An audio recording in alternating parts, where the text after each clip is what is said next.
Coming up, Chris Paul takes over against the Jazz and the Cleveland Cavaliers hand the Knicks a loss. This is Locked On Now NBA.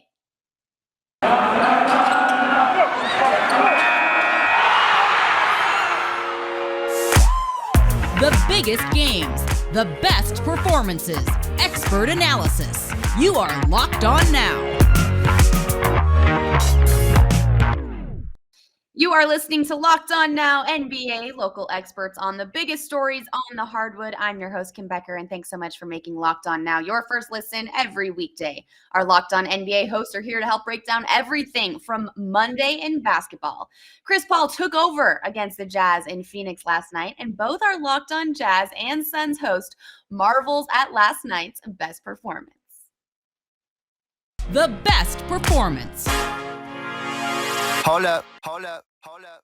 8 was almost enough for the Utah Jazz as they primarily played only 8 guys tonight, missing 6 of their top 7 players against the number 1 team in the NBA until Chris Paul took over the ballgame and gave the Phoenix Suns the win. David Locke here of Locked On Jazz. The Jazz lost their 8th game in their last 10, but without 6 of their primary guys tonight.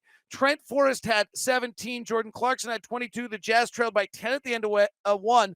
Worked their way back to within 2 at the half, led by 2 going to the 4th, and led by 4 in the 4th quarter when Chris Paul took over the game, scoring or assisting on 20 straight points for the Phoenix Suns and outlasting the Jazz, whose offense, no surprise, without their main guns, went south in the final moments. Jazz fall in Phoenix, but a valiant effort from a bunch of guys you wouldn't expect. 115-109. For more, go to Locked On Jazz.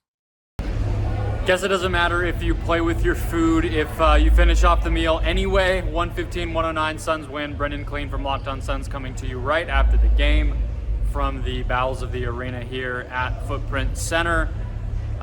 Utah did not have any of its starters. It was missing its 6th man and a bunch of pieces, and yet they were able to make it a game. So kudos to them, but the Suns, obviously, as they have done all season long, take over in that 4th quarter, take over in crunch time, get the job done. Chris Paul, I believe, had 17, 19 points in the 4th quarter alone. Devin Booker, 0 of 7 in the 4th quarter. So really switched from the Devin Booker show to the Chris Paul show late, and that's been a recipe for success for this team. Put the ball in the point guard's hands and good things will happen. That is what we saw tonight. 7 straight wins for this team. Another streak brewing. We'll see what happens on Wednesday when these teams have a rematch. For more on the Suns, listen to Locked On Suns wherever you get your podcasts. The Cleveland Cavaliers are still looking for ways to fill the shoes left by the injured Ricky Rubio, but have been able to keep their heads above water along the way. Cleveland did so again on Monday by beating the Knicks despite a rough night from the guards. As Locked On Cavs is here to explain. Hey there everyone, Evan Damrell here, co-host of Locked On Cavs, after the Cleveland Cavaliers 95-93 win over the New York Knicks on Monday night at Rocket Mortgage Fieldhouse. This is an ugly win for the Cavs.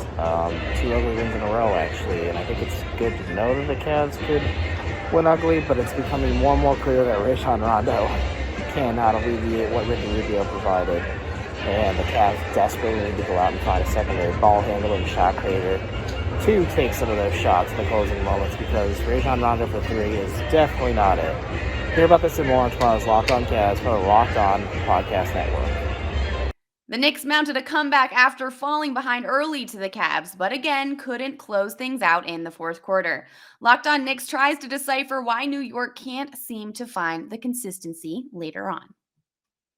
Stop me if you've heard this one before. The Pacers lose another close game, another one by 4 points or less. They fall in New Orleans to the Pelicans 117-113 to close off their 5-game road trip, 2-3. Not bad given that they have a bunch of guys out, but they would have liked to win this one against the Brandon Ingram-less Pelicans. And it was just a tough loss for the Pacers. They were in it the whole time. They really had one bad quarter in the 3rd, but played well and hung with the New Orleans for the rest of the game, but just didn't get enough from some key guys in this one. Their young guys really stepped up. Dwayne Washington sets a Pacers record with 7 3-pointers off the bench. He was their leading scorer with 21. Karis LeVert returned from an injury and scored 19. Chris Duarte, the rookie, had 11 points in the 1st quarter on his way to 14 points. So they got enough contributions from some key guys who have the ball a lot, but couldn't get enough stops, couldn't slow down Jonas Valanciunas. on the offensive glass, who finished with 5 offensive rebounds, and it cost them the game that they could have won. Pacers fall to 17-31. We'll break it all down and more on tomorrow's Locked On Pacers podcast. The Chicago Bulls won on Monday, but we're hoping it would be a little easier as one of the best teams in the league playing the Thunder. Locked On Bulls explains how Chicago pulled it together to avoid giving up a big lead.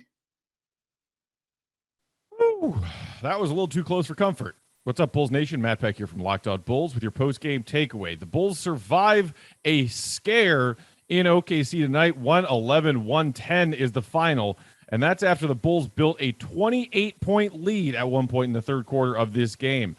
This young, scrappy Thunder team, give them credit. They've been doing this all season long. They don't have a lot of wins, but the wins they do have, a lot of them have come in the form of comebacks when teams let them hang around. That's what the Bulls did tonight. Some poor offensive execution down the stretch almost had the Bulls really regretting this one.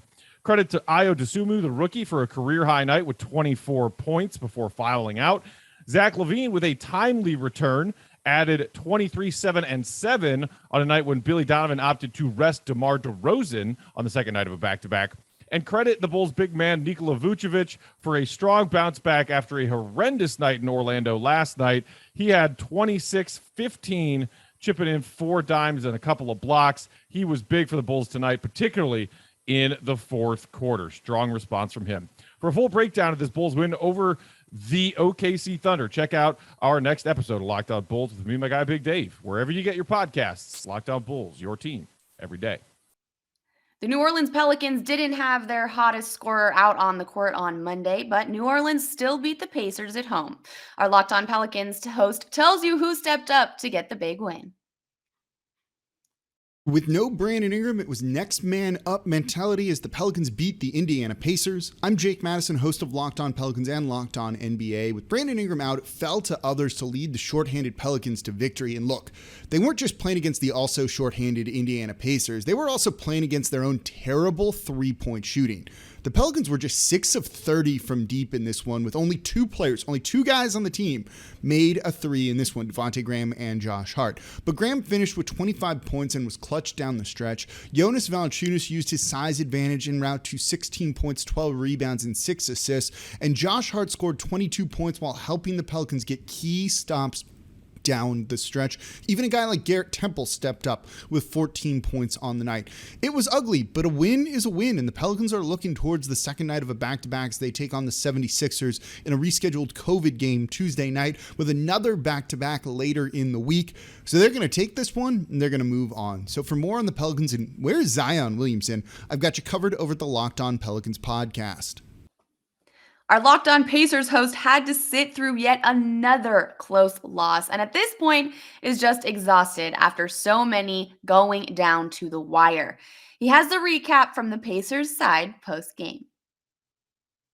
Stop me if you've heard this one before. The Pacers lose another close game, another one by 4 points or less. They fall in New Orleans to the Pelicans 117-113 to close off their 5-game road trip, 2-3. Not bad, given that they have a bunch of guys out, but they would have liked to win this one against the Brandon Ingram-less Pelicans. And it was just a tough loss for the Pacers. They were in it the whole time. They really had one bad quarter in the third, but played well and hung with the New Orleans for the rest of the game, but just didn't get enough from some key guys in this one. Their young guys really stepped up. Dwayne Washington sets a Pacers record with 7 3-pointers off the bench. He was their leading scorer with 21. Karis LeVert returned from an injury and scored 19. Chris Duarte, the rookie, had 11 points in the first quarter on his way to 14 points. So they got enough contributions from some key guys who have the ball a lot, but couldn't get enough stops, couldn't slow down Jonas Valanciunas on the offensive glass, who finished with 5 offensive rebounds, and it cost them the game that they could have won. Pacers fall to 17-31. We'll break it all down and more on tomorrow's Locked On Pacers podcast.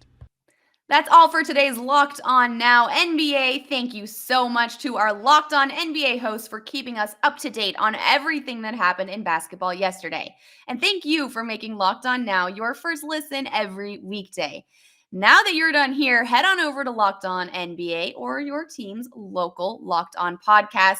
I'm Kim Becker, and this has been Locked On Now.